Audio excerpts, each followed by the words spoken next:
Welcome to chapter 21 of the Screwtape letters. Wormwood is told by Screwtape at the beginning, a period of sexual temptation is an excellent time for working on a subordinate attack on the patient's peevishness. Again, peevishness is described as quarrelness or discontent. There's things that make you just kind of argumentative, make you just feel like you're not right where you should be, feeling out of sorts.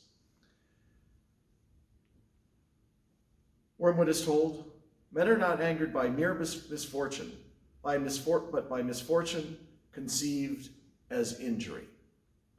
I guess I can't help but think all the ads I see for the lawyers on TV, that if there was an accident, you have a right to be compensated. Again, it may have been something that nobody could have avoided. It's just something that happened. But we see it as an injury. It's something that somebody's going to have to pay for. I am personally wronged by this. But he goes on to explain that, now you'll have noticed that nothing throws him into a passion so easily as to find attractive time, which he reckoned on having at his own disposal, unexpectedly taken from him. Again, how much do we value that time? Oh, I just wanted that 5 minutes. And then the phone rang. I just wanted a couple of minutes and something happened. And how angry people can get over that. Screwtape says, they anger him because he regards his time as his own and feels that it is being stolen. It's real easy to get into that idea that, all my time is my own.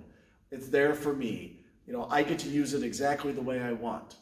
Well, if you work, if you have a family, if you have friends, if you have anything like that, chances are something is going to impinge on what you think is your time.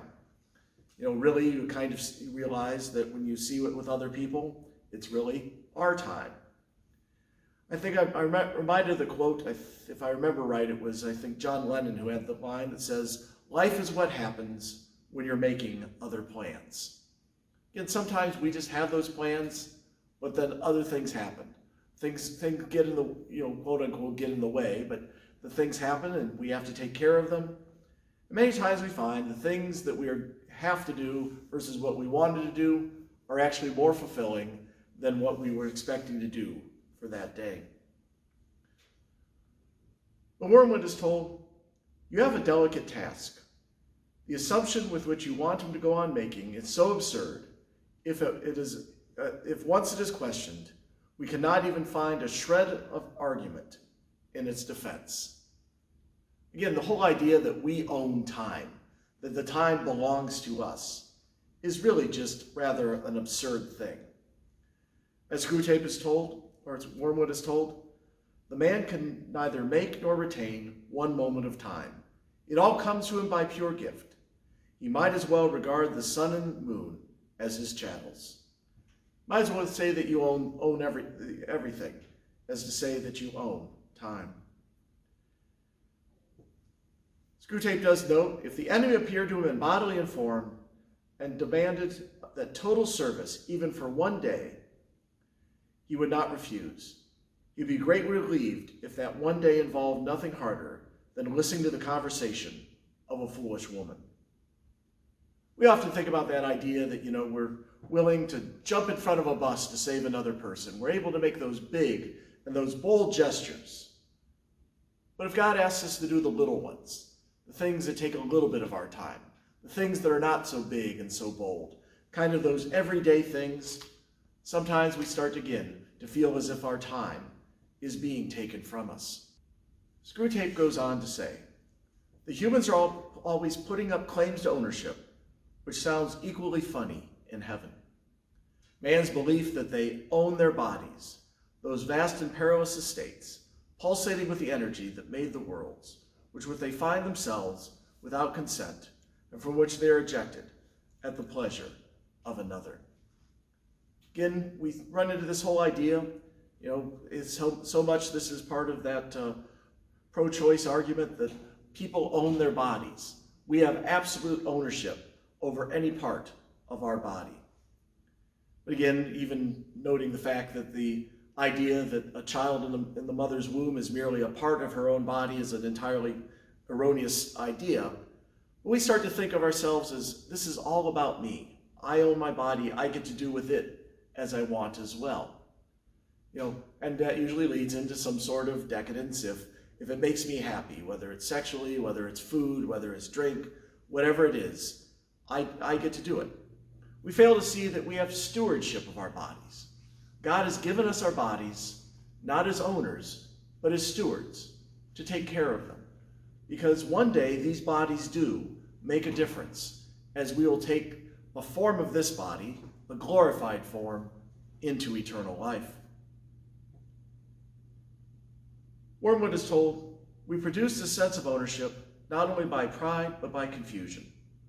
We teach them not to notice the different senses of the possessive pronoun. Finely graded differences that run from my boots, through my dog, through my servant, through my wife, my father, my master, my country, to my God. They can be taught to reduce all these senses to that of my boots as being the my of ownership. It belongs to me. I get to use it as I would want. If I decide I want to throw my boots away, we can. Same doesn't occur with a spouse, or your father, or your mother, or your country, or your God. Again, that's more that this is the one with whom I have this particular relationship. That I have a relationship with my mother. She's my mother because she's a mother, but mother to me. But it isn't a sense of actually ownership. Screwtape points out that all the time the joke is that the word mine, in its fully possessive sense, cannot be uttered by a human being about anything. We think that we own it. Well, as they always say, you never see a hearse with a U-Haul. You're not going to take it with you. One day, everything that we have, we'll have to leave behind in one form or another. And so again, to actually claim that anything truly belongs to us is really a falsehood. It's even seen as being a joke in the words of Screwtape. Because it doesn't belong to us. It's there for our use. It's ours for a while.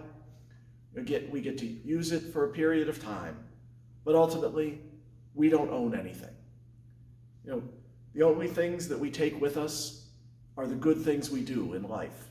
Our funeral rite tells us that those are the things that we take with us. Those good things that we've done. Those good acts towards other people. Those are the things that actually go with us into eternal life. None of those things that we would call possessions. None of the things that are truly things of this world do we ever get a chance to take with us. And so we see even that word mine, we're always careful about using, because we know, in the end, everything is gift, everything is from God. And again, if there's any questions on anything that we've covered in these sessions, let me know. Email me at my parish email address, and I'll answer them as I can.